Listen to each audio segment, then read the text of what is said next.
Hey, what's up, fellas? Today, believe it or not, is the 28th. It's cold as hell. I'm going to wait till the sun comes up. It's also garbage day. We decided to get ready for Christmas. A little early, I walk in the house. Happy holiday sign. Little stuff out. All damn, what do you call that thing? I don't know what you call that thing. But man, it's cold outside. Set up the living room. Got the little nutcrackers out. Stuff there. Da da da da da da da da. Dear Santa, can we negotiate? Christmas trees up. Um, it's one of the things I do to take care of myself is to try to stay in shape, and I still occasionally drink, which is it's not good for you, but it helps me. So, anyways, doesn't matter. Yeah, here, and you have to take care of yourself first because you can't help anybody, including yourself, if you don't take care of yourself. I'm talking about physically and emotionally. I'm not talking about working and the rest of that stuff. If you don't start out with a good base foundation, such as physical and mental well-being, I think you're doing yourself a disservice. I think the other thing is eating properly. I don't think you should eat a lot of carbs, and I don't think you should eat a lot of sugar at all. There's sometimes you just can't avoid it, especially around the holidays or stuff like that, or a piece of cake.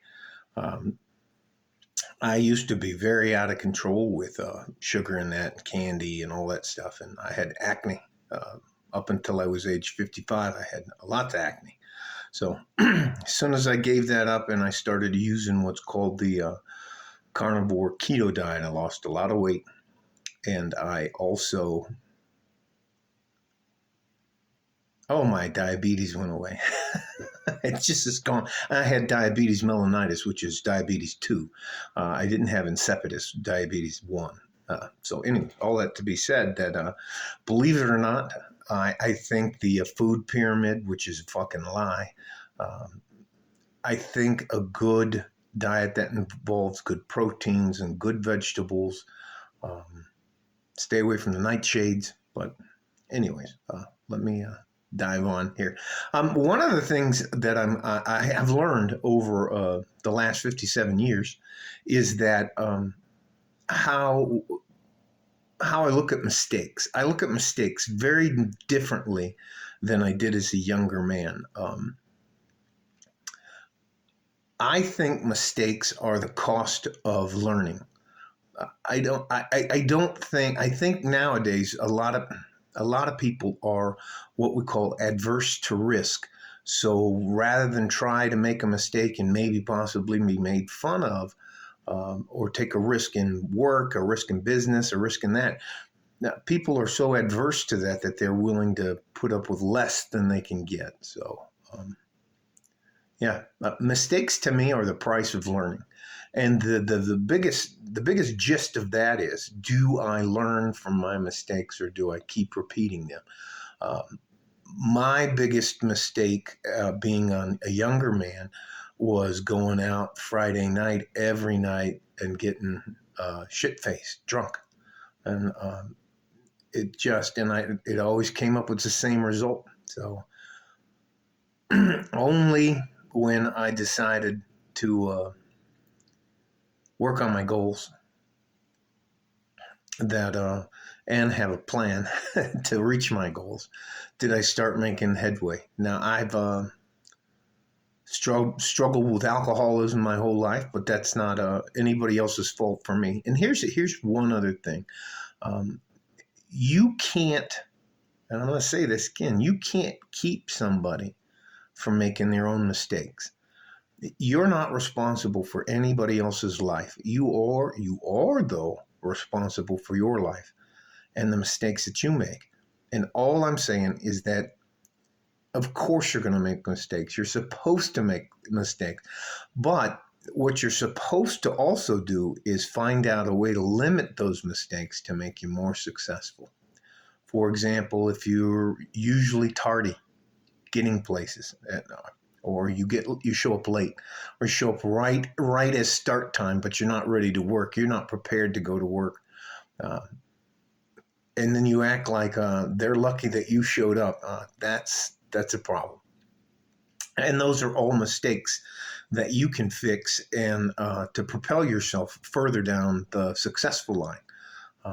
If you decide to get into business, and I have some business, I'm going to sneeze, I'm going to blow my nose, so I'm going to turn my head away. If you decide that you want to get into business, limiting your mistakes and learning as quickly as you can is important. And I will tell you that sustained, decent growth is more important than skyrocketing returns as you're in business. I would rather make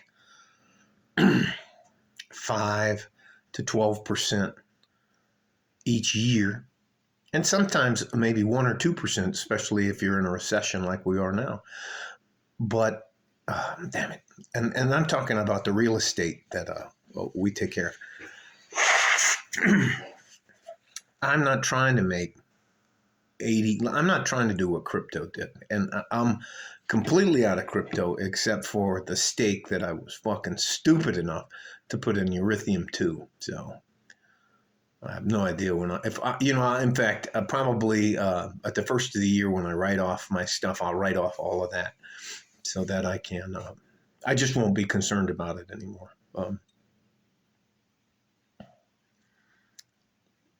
Yeah. Yeah. And the other thing is, I hope you take risk, and risk by meaning not standing out in front of a fucking train. I'm not talking about those kind of fucking risks. I'm talking about betting on yourself. If you're going to do anything, you have to bet on yourself. And if you know you can show up on time and do the work, and you're willing to do what it takes to get where you want to go, yeah, that'll help out a lot. And you got to understand that you're not going to start out at the top of the line. You're not going to, anyways. I think I'm beating a dead horse. You guys stay safe and healthy. Take care of each other if you can. If you can't take care of yourself, you're worth it. We need you. You matter. You matter. You are my future. So, like a fart and G-string from West Texas, El Paso, I'm out of here. Bye-bye.